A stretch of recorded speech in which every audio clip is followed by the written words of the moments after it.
నిజంగా నమ్మి బాప్తిస్మ క్రమంలో సంఘంలో చేర్చబడిన వారు, దేవుని ఇంటిలో దేవుని పిల్లలుగా ఉంటున్నటువంటి పురుషులు కానీ స్త్రీలు కానీ కుమారులు కానీ కుమార్తెలు కానీ వయస్సు నిమిత్తం లేకుండా, లింగ భేదం వయో భేదం లేకుండా, ఎటువంటి ప్రాంతీయ భేదం లేకుండా, ఎటువంటి భేదం లేకుండా మారు మనసు పొందిన వారందరికీ వారి ఆత్మల కోసమైన ఆహారం వాక్యం అండి. కాబట్టి వాక్యాన్ని ఇష్టంగా వినాలి. కాబట్టి అయిష్టంగా చెవులు మూసుకొని హృదయం కూడా మూసుకొని ఊరక కూర్చుంటే కుదరదు. వాక్యాన్ని ఆసక్తిగా వినాలి. దేవుడు ఏం మాట్లాడతాడో, పాస్టర్ గారు మాట్లాడితే మీకేం దొరకదు, నాకేం దొరకదు.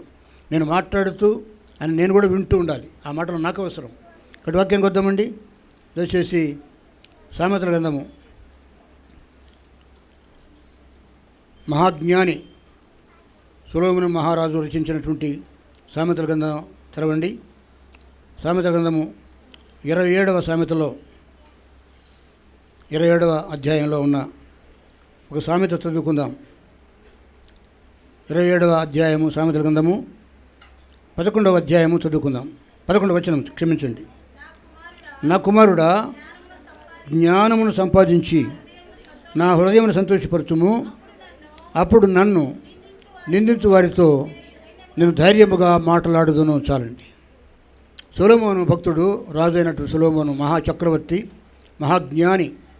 సొలొమోను కీర్తనలు రాశాడు, సొలొమోను సామెతలు రాశాడు, సొలొమోను పరమగీతం అనే పుస్తకం రాశాడు, సొలొమోను ప్రసంగి గ్రంథం కూడా రాశాడు. సొలొమోనుకు దేవుడిచ్చిన జ్ఞానము గొప్పది. అటువంటి జ్ఞాని పుట్టబోడు. The king, the wisest king of the whole world is Solomon the king. Solomon మహారాజు మహాజ్ఞాని. అంతటి జ్ఞాని దేవుడే సెలవిచ్చాడు, అతడు పుట్టడు, అటువంటి వాడు పుట్టబోడు అని చెప్పి. అటువంటి గొప్ప జ్ఞాని రాసినటువంటి ప్రతి మాటలో జ్ఞానం ఉంది. ఇప్పుడు చదువుకున్నటువంటి ఆ చిన్న వాక్యంలో ఏముంది? జ్ఞానం ఉంది. నా కుమారుడా, జ్ఞానమును సంపాదించి నా హృదయమును సంతోషపరచు, అప్పుడు నన్ను నిందించు వారితో నేను ధైర్యముగా మాట్లాడతాను. ఓ తండ్రి తన పిల్లలతో చెప్పుకుంటున్న మాట.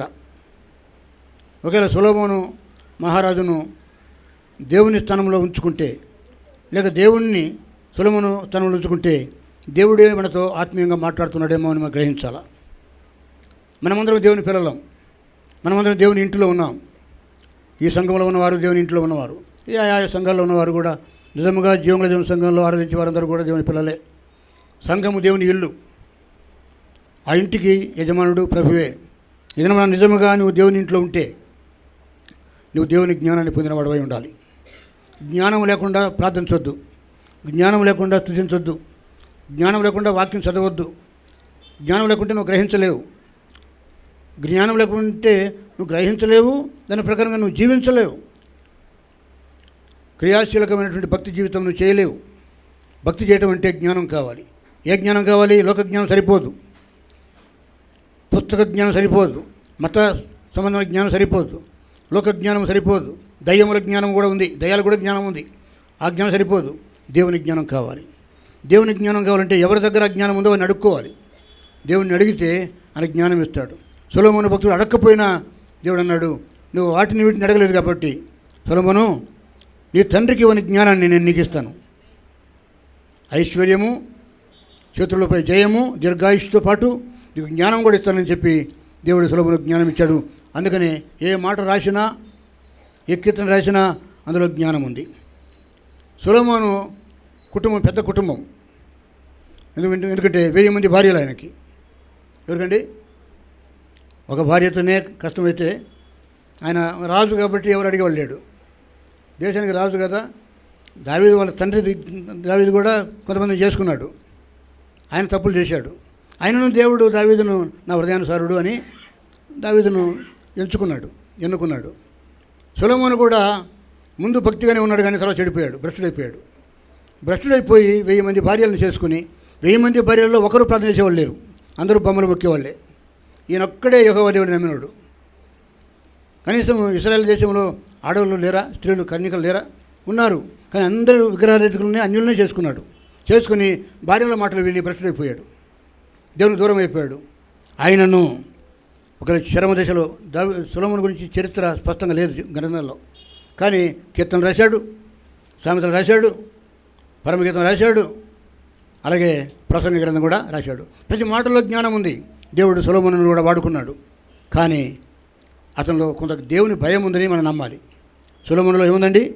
భ్రష్టత్వానికి వెళ్ళిపోయినా తిరిగి సమకూర్చబడ్డాడని నేను నమ్ముతున్నాను. ఇది నాన్న లోక జీవితంలో ఉన్నాం. ఒకవేళ మనం సొలొమోను వలె భ్రష్టత్వంలో ఉన్నామేమో, దేవుడు నీ వైపు చూస్తున్నాడు.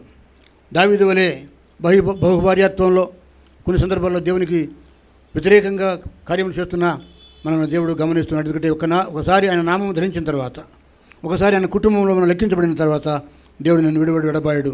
నువ్వే దేవుని దగ్గర రావాలి. నువ్వు రాకపోతే నిన్ను బలవంతంగా నేను మెడ వంచి తీసుకొస్తాడు. ఎందుకంటే నీవు దేవుని లెక్కలో ఉన్నావు కదా. కనుక ఈ సమయంలో సొలొమోను భక్తుడు 1000 మంది భార్యలకు ఎంతమంది పిల్లలు పుట్టారో తెలియదు. 1000 మంది అంటే ఒక ఊరిలో 1000 మంది కూడా ఉంటే అది ఊరు అంటాం మనం. ఈ ఊరిలో ఎంతమంది ఉన్నారంటే ఒక 1000 మంది ఉంటారంటే అది ఒక ఊరు.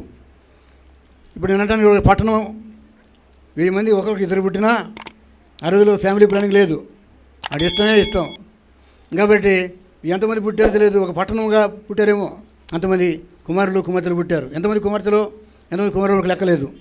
అయితే ఈ సామెతల గ్రంథంలో 31 అధ్యాయాలు ఉన్నాయండి. ఈ 31 అధ్యాయాలు కూడా నేను చాలా జాగ్రత్తగా చూస్తే 26 సార్లు నా కుమారుడా అనే మాట ఉంది. 31 అధ్యాయాల్లో సొలొమోను భక్తుడు ఈ మాట ప్రయోగించాడు. ఏమని? నా కుమారుడా అంటే కుమారులు ఎక్కువ మంది ఉన్నారనమాట. ఈయనకి కుమార్తెలు తక్కువ మంది ఉన్నారు. పైగా ఎక్కువ పాపం చేసేవాళ్ళు ఎవరు? అబ్బాయిలే. యవన కాలం వచ్చేసరికి ఇంక వాడిని పట్టపగ్గాలు ఉండవు.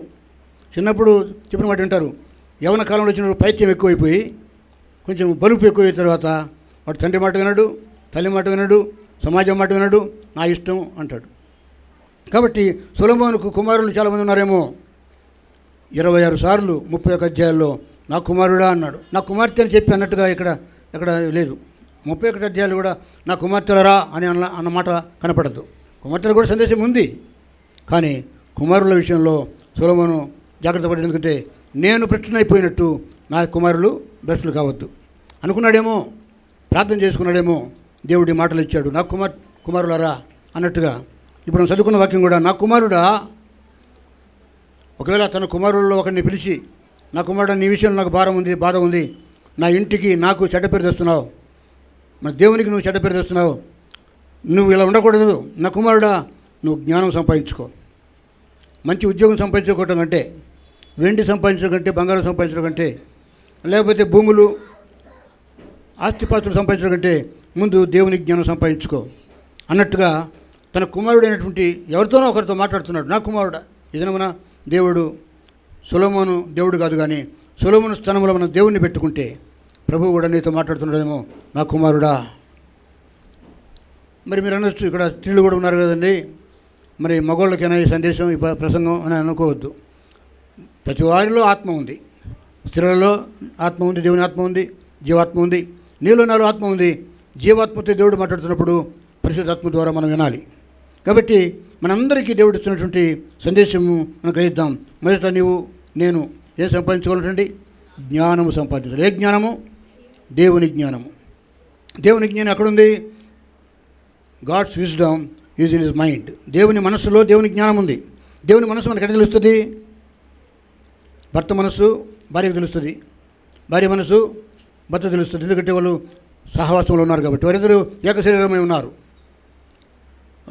వారిద్దరూ ఏకశరీరమై ఉన్నప్పుడు భావాలు అర్థమవుతాయి వాళ్ళకి. ఒకరి మైండ్ ఒకరు తెలుసుకుంటారు, ఒకరి మూడు ఒకరు తెలుసుకుంటారు, ఒక్కొక్కరి భావాలు ఒకరు తెలుసుకుంటారు. దేవుని మనసు తెలుసుకుంటే గ్రంథమే. హల్లెలూయా. ఆదికాండం మొదలుకొని ప్రకటన దాకా నువ్వు వాక్యం చదువుతూ గ్రహిస్తూ ఉంటే ఆ వాక్యం నీకు జ్ఞానం ఇస్తుంది. హల్లెలూయా. మనం చదువుకోవాలంటే 1st class, 2nd class, 3rd class, intermediate, 10th class పరీక్షలు రాయాలంటే చేయాలండి, బాగా చదవాలి. చదివి వాడిని మనసులో పెట్టుకుని జవాబులు రాస్తే పాస్ అవుతాం. కొంత జ్ఞానము, ఒక పరీక్ష పాస్ కావాలంటే కొంత జ్ఞానం అవసరం. అదే సమయంలో దేవుని సంబంధమైనటువంటి జ్ఞానం నీకు కావాలి. వాక్యం చదవకుండా నాకు జ్ఞానం వస్తుంటే కనీసం వినాలి, వాక్యాన్ని గ్రహించాలి. చదవవు, వినవవు, దాని ప్రకారం బ్రతకవు, దేవుని జ్ఞానం ఎలా వస్తుంది? ప్రకటనలో మొదట దేవుడు అంటాడు, ఈ వాక్యం చదువువాడు, అలాగే ఈ గ్రంథం చదువువాడు లేక వినువాడు ధన్యుడు. చదవడం రాకపోతే విని నమ్ము, వారు ధన్యులు. ఇదనమన దేవుని జ్ఞానం లేకుండా నేను సంఘంలో ఉన్నావా? సొలొమోను తన కుమారులతో మాట్లాడుతుంటాడు, నా కుమారుడా, జ్ఞానము సంపాదించి నా హృదయమును సంతోషపరచుము. ఎంతమంది క్రైస్తవులు, ఎంతమంది పాస్టర్లు, దైవజనులు, ఎంతమంది సేవకురాళ్ళు, సేవ చేసే వారు, యవన కుమారులు, యవన కుమార్తెలు సంఘంలో పరిచయం చేసేవారు జ్ఞానము లేకుండానే చేస్తున్నారేమో. జ్ఞానం లేకుండా, జ్ఞానము నీకేమిస్తుంది? క్రమశిక్షణ ఇస్తుంది. జ్ఞానంలో ఏముందండి? క్రమశిక్షణ ఉంది. నీ స్థాయి ఏంటో తెలుసుకుంటావు, నీ హద్దుల్లో నువ్వు ఉంటావు, దేవునికి భయపడతావు, దేవుని దగ్గర వణుకుతావు, దేవుని ప్రేమిస్తావు, దేవుని ముద్దాడుతావు. ఇది నమ్మనా? దేవుని జ్ఞానం లేకుండా నువ్వు ఎన్ని సంవత్సరాల నుంచి సంఘంలో ఉన్నావో, లేక ఎన్ని సంవత్సరాల నుంచి నేను పరిచయం చేస్తాను, నేను చెప్పుకుంటాను, పేరుకు గొప్పతనం కాదు, కానీ నాకు దేవుడి అనుభవాన్ని బట్టి 53 సంవత్సరాలుగా నేను సేవ చేస్తున్నా. చెప్పుకోవడానికి బాగానే ఉంది, కానీ నేను జ్ఞానంతో చేస్తున్నానా? దేవుని జ్ఞానము లేకుండా నేను సేవ చేస్తే నా సేవ ఫలించదు, నీ ప్రార్థన ఫలించదు, నీ భక్తి ఫలించదు, నీ భక్తి వ్యర్థమవుద్దేమో. వాళ్ళని చూసి వీళ్ళని చూసి మనుషులను చూసి మనము మభ్యపెట్టబడద్దు. వాడికి ఒకవేళ వాడు మంచి క్రైస్తవుడే కావచ్చు, వాడికి కూడా జ్ఞానం లేదేమో, వాడిని నువ్వు ఫాలో కావద్దు, వాడిని నువ్వు వెంబడించవద్దు. ఈమె కాదు నీకు మార్గదర్శకం. యేసయ్య తండ్రి చిత్తాన్ని ఎంత బాగా నెరవేర్చాడు. శిలువ మరణం దాకా తండ్రి చిత్తాన్ని నెరవేర్చుకుంటూనే చివరి ఆ గిన్నెను తొలగించమని కూడా, తండ్రి నీ చిత్తమైతేనే ఈ గిన్నెను తొలగించు. తండ్రి మనస్సును ఎరిగిన కుమారుడు తండ్రి మనసులో ఉండే మాట ప్రకారంగా ఆ చిత్తాన్ని నెరవేర్చాడు యేసయ్య. ఎందుకంటే యేసయ్యకు ఏముందండి? దేవుని జ్ఞానం, తండ్రి జ్ఞానం అంతా యేసయ్యలో ఉంది. యేసయ్యలో ఉండే జ్ఞానాన్ని మనం సంపాదించుకోవాలా. ఏమంటాడంటే, నా కుమారుడా, నా జ్ఞానమును సంపాదించుకో, నా హృదయమును సంతోషపరచు. నా కుమారుడు జ్ఞాని అయితే, జ్ఞానవంతుడైతే నాకు ఎంత సంతోషం. మా నాన్న అందరికీ చెప్పుకునేవాడు, నా దగ్గర ఏం మెచ్చుకునేవాడు కదా. నేను స్కూల్ ఫస్ట్, చిన్నప్పటి నుంచి మంచి మార్క్స్ వచ్చాయి. అయితే అప్పటికే బాలకవి నా పేరు, పాటలు రాసేవాడిని. బ్రహ్మంగారి మఠం కడితే మా ఊరి దగ్గర దానికి 120 చరణాలతో పాట రాశా. ఒక కోమటైన డాక్టర్ వెంకటేశ్వర గారిని నా చేత పాట రాయించి 40 గ్రామాలు తిప్పాడు, అదేది చందాలు వసూలు చేయడానికి. ఆయన చందాలు చూసుకునేవాడు, నాకు అన్నం పెట్టించేవాడు. అందరు కోమటంలో ఇళ్ళలోనే, వయసుల ఇళ్ళలో పెట్టి వచ్చేవాడు. ఇప్పుడు మఠం అక్కడే ఉంది, పాట కూడా నా దగ్గర ఉంది. నాకేం రాదు అంటే బాలకవి అనే పేరు నాకు ఇచ్చారు. చిన్న వయసులోనే మా నాన్న నన్ను మెచ్చుకునేవాడు, నా దగ్గర మెచ్చుకునేవాడు కాదు. ఊళ్ళో పోయి మా వాడు అంటే ఏమనుకున్నాడు, మా వాడు అప్పుడు నాటకాలు వేసేవాడిని, పాటలు రాసేవాడిని, నటించేవాడిని, అన్నీ చేసేవాడిని. రామాలయంలో మరి కూర్చుని మరి పురాణ కాలక్షేపం చేసేవాడిని. మా వాడు అంత తెలివైనవాడిని మా నాన్న మెచ్చుకుంటున్నవాడు. ఏ కుమారుడైనా జ్ఞానం కలిగి ఉంటే తల్లిదండ్రులు మెచ్చుకుంటారండి. ఒకవేళ నీ ఎదుట మెచ్చుకోకపోయినా నీ వెనకనైనా మెచ్చుకుంటారు, వాళ్ళు సంతోషిస్తారు. కుమారుడా, జ్ఞానం సంపాదించుకో. నువ్వు జ్ఞానం సంపాదించుకుంటే నా హృదయం సంతోషంగా ఉంటుంది. ఏ తండ్రి తన కుమారుడికి జ్ఞానం రావాలని ప్రార్థించాడు? ఏ తండ్రి తన కుమారుడికి కుమార్తెకు జ్ఞానం రావాలని, దేవునికి జ్ఞానం రావాలని ఆశించరండి? ఒకవేళ మన కుమారులు ముద్దోళ్ళు అయిపోతే, ఈ లోక చదువు రాదు, దేవునికి జ్ఞానం లేదు, ఎటువంటి ఆలోచన లేదు, ఇష్టానుసారంగా ప్రవర్తిస్తూ ఉంటే ఆ కుమారుడు గురించి, ఆ కుమార్తె గురించి తల్లులు తండ్రులు ఎంత బాధపడతారు. అయ్యో వీడు పుట్టకపోయినా బాగుండు, ఈ అమ్మాయి పుట్టకపోయినా బాగుండు అని చెప్పి ఎంత పరితపిస్తారు. ఇది నాన్న, నీ కుమారుడు జ్ఞానవంతుడా, నీ కుమార్తె జ్ఞానవంతురాలా, లేక నీవు జ్ఞానవంతురాలివా? ప్రశ్నించుకో. నేను కూడా సేవ చేస్తున్న నేను కూడా, ప్రభువా నీ జ్ఞానం నాలో ఉందా లేదా అని నేను ప్రశ్నించుకోవాలా. సొలొమోను భక్తుడు అంటాడు, నా కుమారుడా, జ్ఞానం సంపాదించుకొని నా హృదయాన్ని సంతోషపెట్టు. అప్పుడు ఏమైందంటే, నన్ను ఎవరైనా నిందిస్తే, నా మీద ఎవరైనా నేరములు మోపితే నిన్ను బట్టి నేను ధైర్యంగా మాట్లాడతా. నీ జ్ఞానం నాకు ధైర్యం ఇస్తుంది. కుమారుడా, బలవంతుని చేతిలోని బాణం వంటి వారు తమ ఎదుట నిలబడి వాదిస్తారంట. తల్లులారా, తండ్రులారా, మీ కుమార్తెల కోసం, మీ కుమారుల కోసం ప్రార్థన చేయండి. వారికి దేవుని జ్ఞానం కావాలి. మొదట మీరు జ్ఞానం పొందండి, మీలో నుంచి జ్ఞానం వారికి పంపించండి. అన్నిటికంటే ముఖ్యంగా యేసయ్య జ్ఞానాన్ని మనం పొందుకుందాం. సొలొమోను జ్ఞాని, కానీ సొలొమోనుకు జ్ఞానం ఇచ్చినవాడు దేవుడే. అసలు విషయం ఇది కాదు.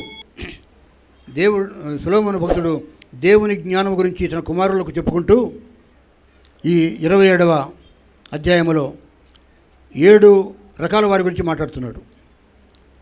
7 రకాలంటే ఎప్పుడు ముగిస్తారంటే ప్రసంగం ఎప్పుడు ముగిస్తారంటే పాస్టర్ గారు? త్వరగా మీరు చెప్పాలా, నేను త్వరగా పోవాలని చెప్పి తొందరపడొద్దండి. సమయానికే ఆత్మీయుడు ముగిస్తాడు. తన కుమారులు ఎలా ఉండాలో, తన కుమార్తెలు ఎలా ఉండాలో, ముఖ్యంగా దేవుని దృష్టిలో పిల్లలు ఎలా ఎదగాలో, ఎలా బలంగా ఉండాలో, దేవుని ఎలా మహిమపరచాలో చెబుతూ 7 రకాల వారిని గురించి మాట్లాడుతున్నాడు. మొదట స్నేహితుడు, రెండవది పగవాడు, మూడవది కడుపు నిండినవాడు, నాలుగవది ఆకలి నిండినవాడు, ఐదవది ఇల్లు విడిచి తిరిగేవాడు, ఆరవది పొరుగువాడు, ఏడవది బుద్ధిమంతుడు. 7 రకాల వారు ఉంటారు మనలో కూడా, మన పిల్లల్లో కూడా. దేవుని మందిరములో, దేవుని సంఘములో, తన ఇంట్లో, సమాజంలో కూడా మనుషులకు రకరకాల స్వభావాలు కలిగి ఉంటాయి. మనకు పుట్టిన పిల్లలు కూడా తల్లి స్వభావము, తండ్రి స్వభావము, కుటుంబానికి వచ్చిన రాకుండా మేనమామ స్వభావం అని, లేదా మేనత్త స్వభావం అని, కొన్ని స్వభావాలు రక్త సంబంధకులైన వారి గురించిన స్వభావాలు వచ్చినా రాకున్నా మానవులలో ఇన్ని రకాల వారు ఉన్నారు. మొదటి వారు ఎవరంటే చూడండి, అక్కడ 5వ వచనంలో ఒక మాట ఉంది. 27వ అధ్యాయము సామెతల గ్రంథము. లోపల ప్రేమించుట కంటే బహిరంగముగా గద్దించుట మేలు. ఏమండి, ఇలాంటి వారు సంఘంలో కావాలి. ఇలాంటి వారు దేవుని యొక్క క్రైస్తవుల కుటుంబాల్లో ఇలాంటి కుమారులు కుమార్తెలు ఉండాలి. లోపల ప్రేమించడం కాదు, ఆ లోపల ప్రేమ ఉన్నప్పటికీ కూడా ఎవడైనా తప్పు చేస్తే ఇంట్లో ఉండేవారు కూడా బహిరంగంగా గద్దించడం అది మేలు అని చెబుతూ, అందులోనే ఒక భాగంగా అంటాడు, మేలు కోరి స్నేహితుడు ఏం చేస్తాడండి? మేలు కోరి స్నేహితుడు గాయములు చేస్తాడు. అంటే గాయం చేసినా వాడు మంచి స్నేహితుడు ఏంటి పర్వాలేదు. మేలు కోరి నిన్ను బాధ పెట్టి మాటలు మాట్లాడతాడు. గాయాల లాంటి మాటలు, మేకులతో కూర్చున్నట్టు, బల్యంతో పొడిచినట్టు, కత్తితో పొడిచినట్టు నిన్ను గాయపరిచే మాటలు మాట్లాడతాడు. నీకు వాడు స్నేహితుడే. కానీ నిజమైన స్నేహితుడు ఎలా ఉంటాడట? చూడండి 17వ అధ్యాయము, ఇదే సామెతలు 17వ అధ్యాయము 17వ వాక్యం చూడండి. ఏముందండి అక్కడ? 17 నిజమైన స్నేహితుడు విడువక ప్రేమించును, దుర్దశలో కూడా అట్టివాడు ఎలా ఉంటాడు? ఒక సహోదరుడుగా ఉంటాడు. నిజమైన స్నేహితుడు ఉన్నాడు ఎక్కడ? ఎవరైనా మీ బంధువులలో, స్నేహితులలో, మీ యొక్క కాలనీలో, మీ బస్తీలో, లేదా ఈ సంఘములో మనందరం కలిసి సాహసం చేస్తున్నాం. కానీ నిజమైన స్నేహితులుగా ఎంతమంది ఉన్నాం? నిజమైన స్నేహితులమైతే నిజమైన స్నేహితుడు విడువక ప్రేమిస్తాడు. కొన్ని అపార్థాలు కలిగిన, కొంత బాధ కలిగిన, బాకులు లాంటి మాటలు వచ్చి పడినా వాడు నిజమైన స్నేహితుడు కాబట్టి నేను గాయం చేసినట్టు మాట్లాడతాడు, నీ మేలు కోరే మాట్లాడతాడు. అది గ్రహించకుండా నువ్వు మాటలు మాట్లాడడం మానేసి పగ పెంచుకుంటే నువ్వు మంచి స్నేహితుడిని పోగొట్టుకుంటున్నావు.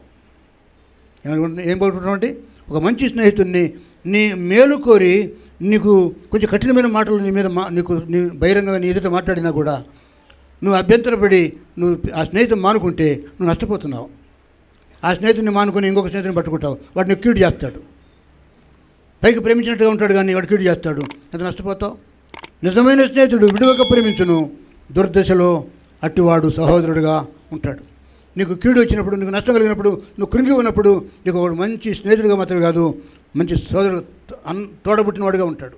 ఒక అన్న వలె, ఒక తమ్ముడు వలె ఉంటాడు, సహాయం చేసేవాడు ఉంటాడు. అయితే నిజమైన స్నేహితులను గుర్తించాలి.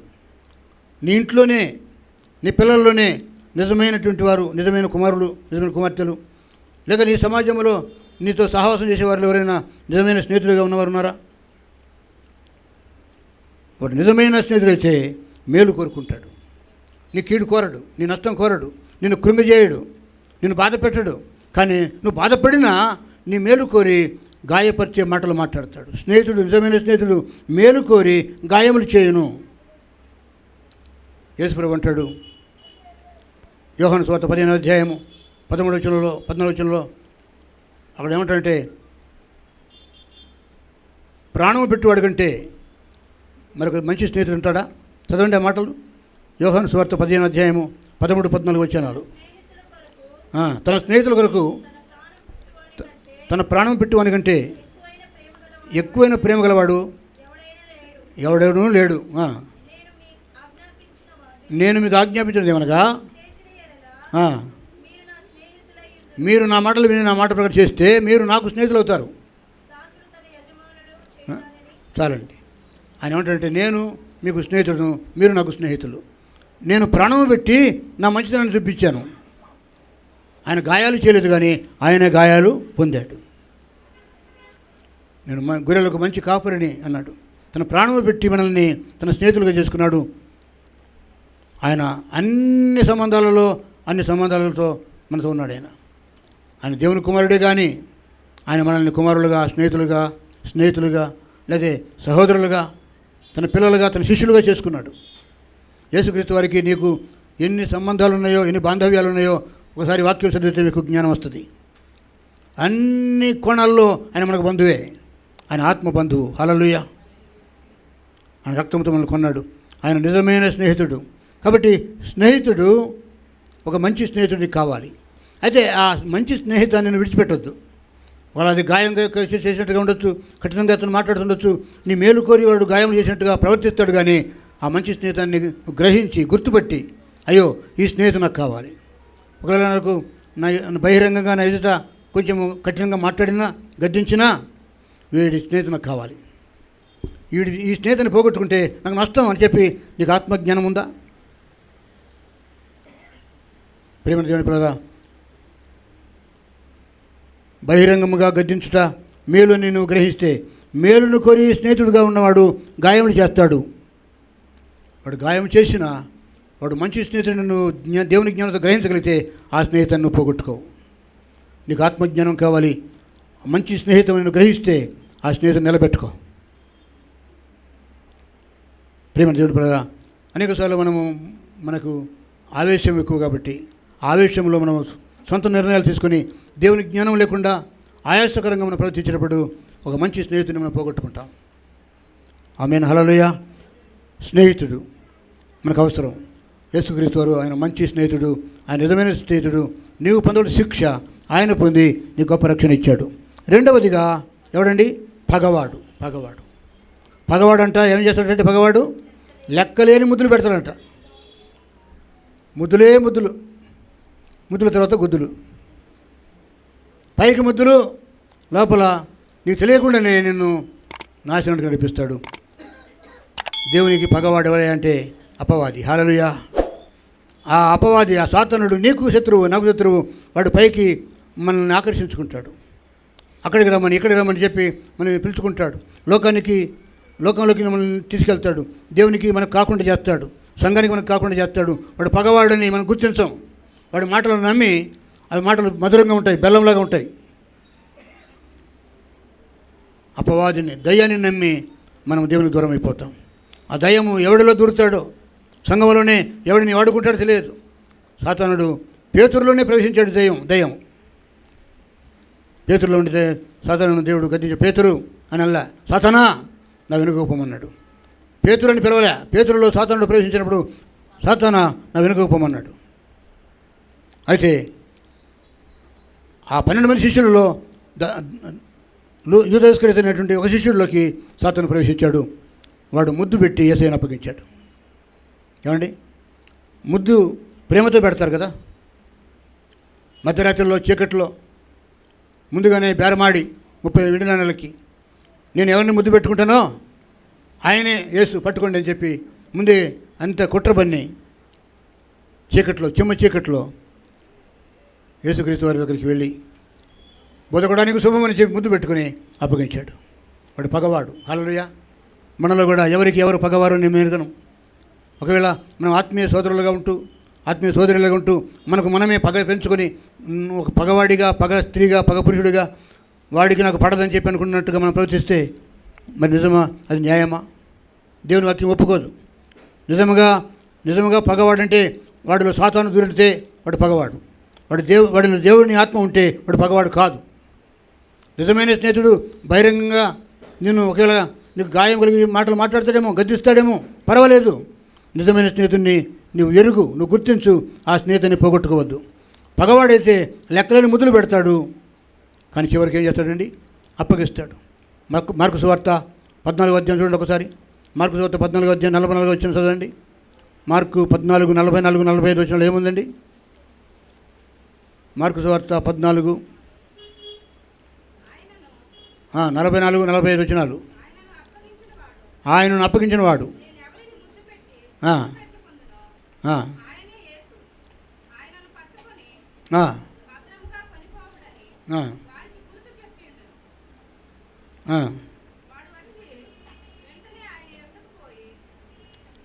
ఆయనను అప్పగించేవాడు ఏమంటున్నాడంటే ఆయన ఎవరైనా యూదేసుకుని వాడు యేసుక్రీస్తు వారిని అప్పగించడానికి ఆ చీకట్లో గెత్సేమనే తోటలోకి వెళ్ళి ఆ కత్తులతో గుదిలతో రాణువారితో సైనికులతో తీసుకుని వెళ్ళి ఆయన అన్నాడంటండి, ప్రధాన యాజకుల యుద్ధ నుంచి, శాస్త్రుల యుద్ధ నుంచి, పెద్దల యుద్ధ నుంచి వచ్చిరి ఆయనను అప్పగించేవాడు అనగా యూదేసుక్రీస్తు నేను ఎవరినైనా ముద్దు పెట్టుకుందునో ఆయనే యేసు, ఆయనను పట్టుకుని భద్రముగా కొనిపోవుడని మరి గుర్తు చెప్పిండను. వాడు వచ్చి వెంటనే ఆయన ఎత్తుకుపోయి బోధకుడా అని చెప్పి ఆయనను ముద్దు పెట్టుకునగా బలత్కారముగా ఆయనను మీద పడి ఆయన పట్టుకునిది. ఏమండి, తన ప్రియమైన శిష్యుడే యూదేసుక్రీస్తుకు వాడి స్వభావం తెలిసి కూడా యూదేసుక్రీస్తుకు యేసయ్య ఏమి ఇచ్చాడండి? డబ్బు సంచి ఇచ్చాడు. కనుకలన్నీ దగ్గర పెట్టుకోమని చెప్పంటే వాడు దొంగయ్యో దోచుకునేవాడు కనుక వాడు దొంగిలిస్తూ వచ్చాడట. యేసయ్య సొమ్మంతా దొంగిలించి చివరికి యేసయ్యను అప్పగించాడు. అంతేకాదు 30 వెండి నెలలు కమ్ముకొని మళ్ళీ ఆ వెండి నెలలు విసిరి కొట్టుకుని తల కిందగా ఊరేసుకొని చచ్చాడు. పొట్టపేగులు బయటకు వచ్చి ప్రాణం పోయింది. దేవునికి పగవాడు నీలో ఉన్నాడా? సాతాను ఆత్మ నీలో ఉందా? సొలొమోను భక్తుడు తన కుమారులతో అంటున్నాడు, కుమారుడా నువ్వు జ్ఞానం సంపాదించుకో, నా హృదయాన్ని సంతోషపెట్టు, నా హృదయం సంతోషంగా నిండినప్పుడు నన్ను నిందించే వారితో నేను వాదిస్తాను, నాకు ధైర్యం వస్తుంది. నీకు జ్ఞానం ఉండాలి, నీ పిల్లలకు జ్ఞానం ఉండాలి.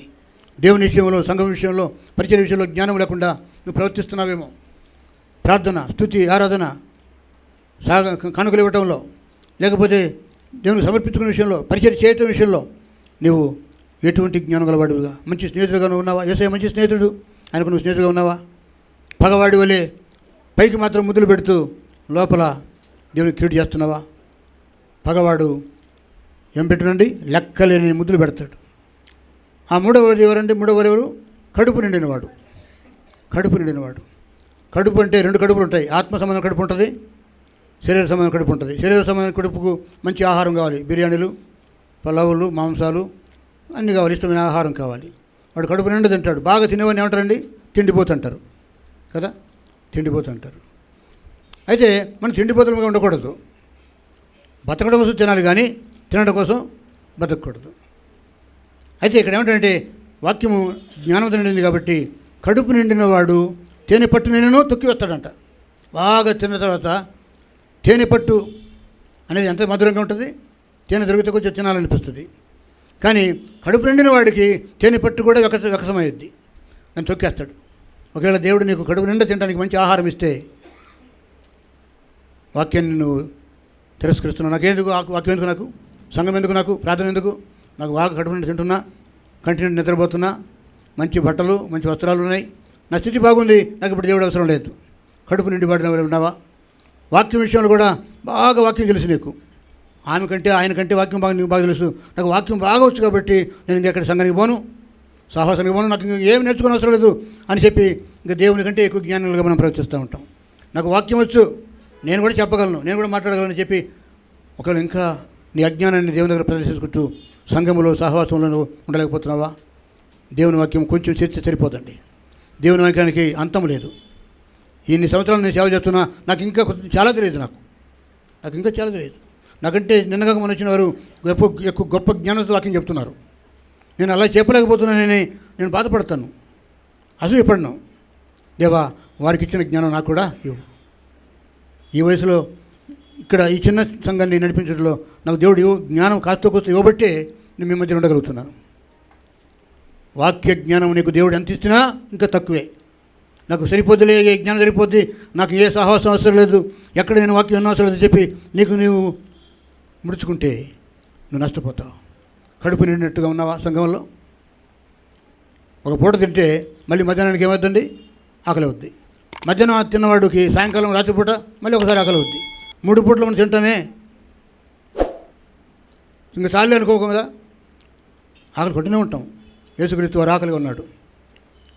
వాక్యం చెప్పడం సమయంలో కానీ ఆయన ఆకలిగా ఉన్నప్పుడు, ఆయన పొలాల్లో నుంచి పోతున్నప్పుడు, శిష్యులతో పాటు పోతున్నప్పుడు ఒక అంజూరపు చెట్టు కనపడింది.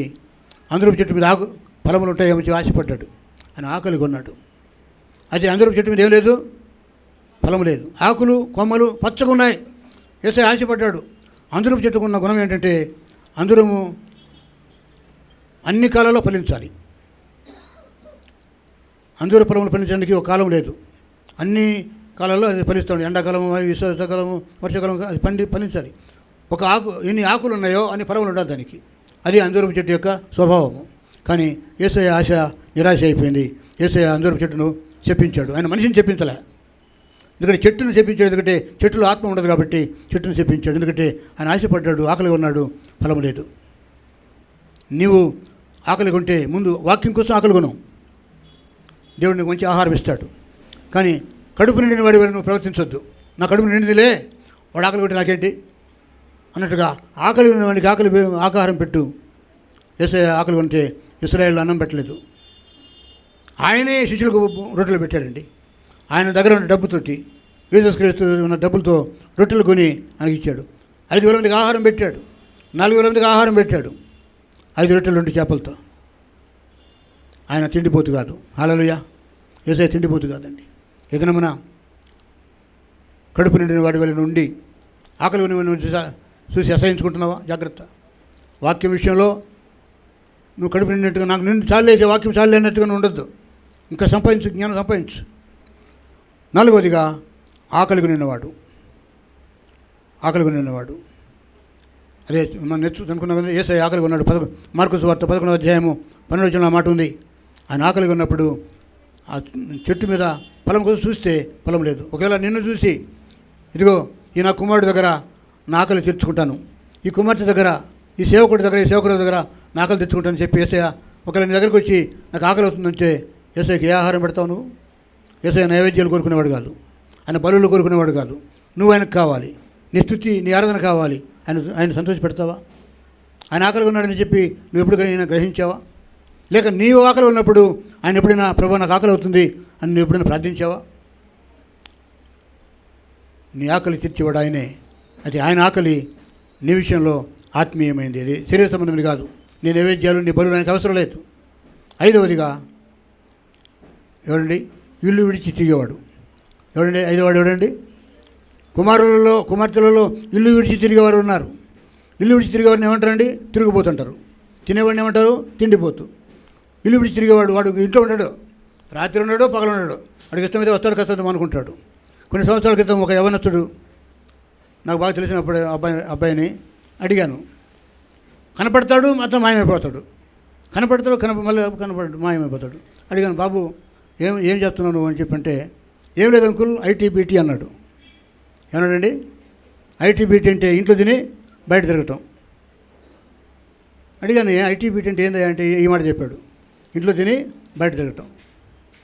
ఇప్పుడు ఆయన మంచి ఉద్యోగంలో ఉన్నాడు, మంచి విశ్వాసి ఇప్పుడు కుర్రాడు. అప్పటి పరిస్థితి అది. ఇల్లు పట్టదు, స్నేహితులు వాళ్ళతో ఇల్లు తిరగటం, ఇష్టమైతే ఇంటికి వస్తాడు, కథ బయట పడుకుంటాడు. ఇల్లు తిరిగేవాడు వాడు దేశద్రమ్మరి. ఏమండి వాక్యంలో ఏముందంటే దేశద్రమ్మరి. బైబిల్ గ్రంథంలో దేశద్రమ్మరులు ఉన్నారు. కయ్యను మొట్టమొదటి దేశద్రమ్మరి. ఆదాము కుటుంబంలోనే పెద్ద కుమారుడు దేశద్రమ్మరి అయిపోయాడు. ఎందుకంటే తెలుసా, సొంత తమ్ముని చంపి దేవుని శాపానికి గురైపోయాడు. వాడు దేశద్రమ్మరి అయిపోయాడు. దేవుడు ముద్ర వేశాడు కాబట్టి వాడు బతికాడు, లేదా చచ్చేవాడే. ఏశావు కూడా దేశద్రమ్మరే. హాగరు అబ్రాహాము చేత వెళ్ళగొట్టబడ్డప్పుడు, అబ్రాహాముకు 2వ భార్య వెళ్ళగొట్టబడ్డప్పుడు చిన్న బాలుని పట్టుకుని అరణ్యంలో తిరిగి వేసారింది. ఆమె ప్రార్థించలే, ఏడ్చింది. హాగరు ఏడ్చింది. చిన్న పిల్లడు ఇస్మాయేలు ప్రార్థించాడు. ఇస్మాయేలు మరవిని దేవుడు నీరు ఇచ్చాడు. హల్లెలూయా. తల్లి ఏడిచింది, నిజమే, విశ్వాసం లేక. చిన్న పిల్లడు వాడు మరో దేవుడు ఉన్నాడంట. ఆ ఎడారిలో నీరు పుట్టించాడు దేవుడు. ఇది నాన్న, నువ్వు దేవుని ఎరగిన వాడు ఏంటి కూడా దేవుని ఇల్లు సంఘాన్ని విడిచిపెట్టి అటు తిరుగుతున్నావా? గురి లేకుండా నువ్వు భక్తి చేస్తున్నావా? నీకు దేవుడు ఒక సంఘాన్ని ఇచ్చాడు. స్థానికంగా నీ ఇంటికి దగ్గరలోనే ఒక చిన్న సంఘమో పెద్ద సంఘమో, దైవజనుడు ఎలాంటి వాడో ఒక ఆత్మీయ సంఘాన్ని నీకు ఇచ్చాడు. నువ్వు ఇల్లు విడిచి తిరుగుతున్నావా? తప్పిపోయిన కుమారుడు ఇల్లు విడిచిపోయినప్పుడు వాడు దేశదిమ్మరైపోయాడు. తండ్రి ఆస్తిని పాడు చేసి వేషలతో తిరిగి అంత పాడు చేసుకుని తినడానికి తిండి లేక, పందులు తినే పొట్టు కూడా దొరక్క, తండ్రి నీ ఎదుట పరలోకం ఎదుట నేను పాపం చేశాను, నన్ను నీ కూలివాడిగా చేర్చుకుంటావా అని నా తండ్రిని అడుగుతానని చెప్పి ఆ చిరిగిపోయిన జుట్టుతో, చిరిగిపోయిన వస్త్రాలతో చెరిగిపోయిన దుమ్ము ధూళి పట్టినటువంటి ఆ చెడిపోయిన ముఖంతో తండ్రి దగ్గరకు పరిగెత్తుకు వచ్చినప్పుడు, నీ కూలి వాళ్ళలో కూలి వరకు చేసుకో, నీ మాట నేను వినలేదు, ఇల్లు విడిచి తిరిగాను, దేశదమరణ అయిపోయాను, నన్ను క్షమించమంటే తండ్రి సరేలా నేను కూలీలో కూలి పెట్టుకుంటాను అనలేదు. నా కుమారుడువే. తండ్రి సంతోషానికి అవధులు లేవు. ఈ దినమున ఒకవేళ ఏ కారణం చేతనైనా సంఘాన్ని విడిచిపెట్టి దేశదేశంలోనే ఒక ఆదివారం ఒక సంఘం, ఒక ఆదివారం ఒక సంఘం, అక్కడంటే ఇక్కడంటే ఎక్కడంటే ఎక్కడికి పోతున్నావేమో జాగ్రత్త. నీవు ఒక ఇంటి వాడివి, నువ్వు దేశదేశమనివి కాదు. నీకు ఒక గురి ఉంది, నీకు ఒక ఇల్లు ఉంది, నీకు కాపరి ఉన్నాడు. మానవ సమాన కాపరి కంటే ఆత్మల కాపరి అని యేసయ్య ఉన్నాడు. గురి కలిగిన వాడికి ఉంటావా? నాకంతా తెలుసులే, నా కడుపు నిండిందని నువ్వు ఉంటున్నావేమో. ఆకలిగా ఉన్నట్టుగా ఉండు నువ్వు. ప్రభా నాకు ఇంకా వాక్యం కావాలి, ఇంకా వాక్యం కావాలి అంటూ ఉంటావా? నేను ముగించక ముందు 2 మాటలు చెప్పి ముగించాలి. ఇప్పుడు ఎన్ని చేయండి? మొదటివాడు స్నేహితుడు, రెండవవాడు పగవాడు, మూడవవాడు కడుపు నిండినవాడు, నాలుగవవాడు ఆకలి నిండినవాడు, ఐదవవాడు ఇల్లు విడిచి తిరుగువాడు. ఆదికాండం 4వ అధ్యాయము 12వ వచనంలో దేవుడు అంటాడు, కయ్యను నువ్వు ఈ పాపము చేసి నా శాపము నువ్వు పొందుకుంటున్నావు, నువ్వు దేశదిమ్మరి అవుతావు అని కయ్యనుతో చెప్పాడు. ఆదికాండం 4వ అధ్యాయం 12వ వచనంలో ఆ మాట ఉంది. ఇల్లు విడిచి తిరుగుతున్నావా? ఏ కారణం చేతనైనా సంఘము నీ ఇల్లు కంటే గొప్పది. ఆలయం కంటే, ఇదిగో ఆలయం కంటే గొప్పవాడు ఇక్కడ ఉన్నాడు. మోషే కంటే శ్రేష్ఠుడు, యోనా కంటే శ్రేష్ఠుడు, అందరికంటే శ్రేష్ఠుడు, బలిపీఠం కంటే గొప్పవాడు. ఆయనే బలి అయిపోయాడు. ఈ సంఘ సాహసంలో ఉంటావా? ఎవరిని మెప్పించడం కోసము, బంధువులను మెప్పించడం కోసము, స్నేహితులను మెప్పించడం కోసము, పాస్టర్ గారిని మెప్పించడం కోసము, పక్కోడిని మెప్పించడం కోసం నువ్వు ఇక్కడ లేవు. సాక్షాత్తు యేసుక్రీస్తుని మెప్పించడానికి నువ్వు ఉన్నావు. ఇల్లు విడిచి తిరిగిన వాడి వలె దేశదేవుడి వలె ఉండే దేవచిత్తం కానే కాదు. ఒకవేళ నువ్వు నీ ఆవేశంలో నువ్వు ఒక చెడు తీర్మానం తీసుకున్నావేమో, నీ మనసు చెప్పే మాట, ఆత్మ చెప్పే మాట వినకుండా నీ సొంత నిర్ణయం తీసుకొని ఏ కారణం చేత దేవుని సంఘానికి దూరం అయిపోతే జాగ్రత్త. దేవుడు నియమించిన చోట నువ్వు ఎక్కడ నాటబడ్డావో అక్కడ ఫలించు. దేవుని సంతోషపెట్టు, దేవుని మయంపరచు, దేవుడిని దీవిస్తాడు. 6వదిగా చివరిదిగా పొరుగువాడు. పొరుగువాడు ఎవరండి? యేసుక్రీస్తు వారిని ఒక ప్రశ్న వేసాడు ఒకడు, ధర్మశాస్త్రోపదేశకుడు, మత పెద్ద ఒకడు, ధర్మశాస్త్రంతో పూకిటి పెట్టినవాడు వచ్చి కొన్ని మాటలు యేసయ్యని అడిగితే యేసయ్య అన్నాడు, నిన్ను వలే నీ పొరుగువాడిని ప్రేమించమని యేసయ్య చెప్పాడు. ఆ మాట పట్టుకొని ఆ ధర్మశాస్త్రోపదేశకుడు ఏమన్నాడంటే, అవును పోతే కూడా మరి పొరుగువాడు అంటే ఎవడు, నాకు పొరుగువాడు ఎవడు అంటే కథ చెప్పాడు. ఆ కథ అంతా మీరు చెప్తే సమయం దొరకదు, లేదు మనకు. కథ అంతా విన్న తర్వాత, ఇప్పుడు కథ విన్నావు కదా, నీ ఏమర్థమైంది నీకు? పొరుగువాడి గురించి చెప్పాను కదా నేను నీకు ఏమర్థమైంది అంటే అన్నాడు, ఎవడు అతని మీద బాధలో ఉన్నవాడు, ఆపదలో ఉన్నవాడి మీద జాలి పడ్డాడో వాడే పొరుగువాడు. అసలు మొట్టమొదట మనకు పొరుగువాడు ఎవడంటే, మనం ఆపదలో ఉన్నప్పుడు, మనం మన పాపములలో అపరాధములలో సచ్చిన వారి ఉన్నప్పుడు మన మీద జాలిపడి మన కోసం మరణించిన యేసయ్య మనకు పొరుగువాడు. హల్లెలూయా. అయితే ఆయన పొరుగువాడే ఉండి నీకు ఏమి ఆజ్ఞాపించే, నిండు వలె నీ పొరుగువాడిని ప్రేమించన్నాడు. నీ ప్రక్కనే ఉన్న నీ బంధువు కావచ్చు, నీ స్నేహితుడు కావచ్చు, నీ సమాజంలో ఉండే ఎవడైనా కావచ్చు, వాడు ఆపదలో ఉన్నాడు, దేవుని ప్రేమ వాడి మీద చూపించు, వాడు నీకు పొరుగువాడు. నిన్ను వలె నీ పొరుగువాడిని నేను ప్రేమించు. ఒక మాజీ ఎంపీ గారు ఈ మాట అన్నాడు, యేసుక్రీస్తు వారిని నేను ఎందుకు ప్రేమిస్తానంటే ఆయన బ్రాహ్మణుడు, నా మట్టుకైతే యేసు ప్రభువే దేవుడు అని అంటూ అనేక మందిలో ఆయన ఏమని చెప్పాడంటే, ఒక ప్రకటన చేశాడు.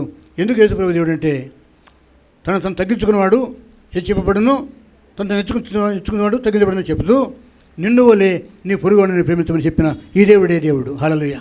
ఎందుకంటే ఏ గ్రంథాలు ఈ మాట చెప్పలేదు, ఏ దేవుడు ఈ మాట చెప్పలేదు. చిన్న మాటే, సింపుల్ మాట, కానీ ఆ ప్రేమ గొప్పది. యేసయ్య నిన్ను ప్రేమించి తన ప్రాణాన్ని పెడితే, యేసయ్య ప్రేమలో ఉన్న నీ పొరుగువాడిని ప్రేమించడానికి నువ్వు బాధ్యుడివి. పొరుగువాడు ఎవడు? నీ పొరుగువాడు ఒకవేళ నీ సంఘములోని, నీ ఇంటి పక్కనే, లేదా నీతో ఉన్నవాడు, నీవాడైనా కాకపోయినా వాడు కష్టములో, బాధలో, కన్నీటిలో ఉంటే యేసయ్య ప్రేమను బట్టి, యేసు మాటను బట్టి ఒకవేళ ప్రేమిస్తే దేవుడిని మెచ్చుకుంటాడేమో. నిన్ను వల్ల నీ పొరుగువాడిని ప్రేమించు. కొంచెమైనా సహాయం చేయి. ఇప్పుడు సహాయం చేయి, అయ్యో పాపమంటాం కాదు, ఏదైనా చెయ్యి. దేవుని ప్రేమను బట్టి దేవుడిని దీవిస్తాడు. మొదటివాడు స్నేహితుడు, రెండవవాడు పగవాడు, మూడవవాడు కడుపు నిండినవాడు, నాలుగవవాడు ఆకలి నిండినవాడు, ఐదవవాడు ఇల్లు విడిచి తిరిగేవాడు, ఆరవవాడు పొరుగువాడు, చివరిది 7వది బుద్ధిమంతుడు. హల్లెలూయా. బుద్ధిమంతుడు తన పునాది ఎక్కడ వేసుకుంటాడండి? బుద్ధిమంతుడు బండ మీద ఇల్లు కట్టుకుంటాడు. పోయిన వారం కూడా మనకు పునాది గురించిన మాటలు నేర్చుకున్నాం. నీ జీవితానికి పునాది యేసుక్రీస్తు బండ కాకపోతే నీ ఇల్లు నిలవదు. నీ బంగళా ఎంత పెద్దదైనా, ఎంత పెద్ద అంతస్తులు కలిగినదైనా పునాది బాగలేకపోతే, పునాది గట్టిగా లేకపోతే అది కూలిపోద్ది. నీ ఆత్మీయ జీవితానికి కూడా యేసుక్రీస్తు వారు పునాది కాకపోతే నువ్వు బుద్ధిమంతుడు అయితే నీ ఇంటిని బండ మీద కట్టుకుంటావు. అదే బుద్ధిహీనుడు ఏం చేశాడంటే ఇసుక మీద ఇల్లు కట్టుకున్నాడు, వరద వచ్చింది, కొట్టుకుని పోయింది. యేసుక్రీస్తు వారు బుద్ధి గల కన్యకలు, బుద్ధులు లేని కన్యకల గురించి చెప్పారు. అన్నీ ఉన్నాయి కానీ ఏం లేదండి, నూనె లేదు. నూనె పరిశుద్ధాత్మక సాదృశ్యం. ఆత్మ లేకుండా నువ్వు ఉన్నావేమో. నా ఆత్మ లేనివాడు నా వాడు కాడు. ఏదైనా నువ్వు బుద్ధిమంతుడు ఉండాలంటే జ్ఞానం కావాలి. నా కుమారుడా, జ్ఞానమును సంపాదించి నా హృదయాన్ని సంతోషపెట్టు, అప్పుడు నన్ను నిందించే వారితో నేను ధైర్యంగా మాట్లాడుతున్నాను. దేవుని జ్ఞానం నీళ్ళు లేకపోతే నీతో వాదించేవారు చాలామంది ఉంటారు. నాలో దేవుని జ్ఞానం లేకపోతే నాతో వాదించేవారు చాలామంది ఉంటారు. దేవుని జ్ఞానం ఉంటే ధైర్యంగా వాదిస్తాం, ఆ వాదనలో మనం గెలుస్తాం. జయం మనదే. ప్రభువును సాధించను గాక. ఆమేన్. హల్లెలూయా. పరిశుద్ధ మరి సహవాసంలో ఉన్నాం. ఆరాధనకు వెళ్ళక ముందు చిన్న ప్రార్థన చేసుకుందాం. అత్యంత కృపాపరిచుడ మా ప్రియ పరలోకపు తండ్రి, సొలొమోను భక్తుడు తన కుమారుడితో చెప్పిన మాటలు మీరు మాకు చెప్పారు. అయా, 7 రకముల వారు మా మందిరంలో, మా సంఘములో నాతో కలుపుకొని ఉన్నామేమో. అయా, మేము మీ కుమారులమైతే మీ జ్ఞానం సంపాదించుకోవడానికి మాకు నేర్పించు.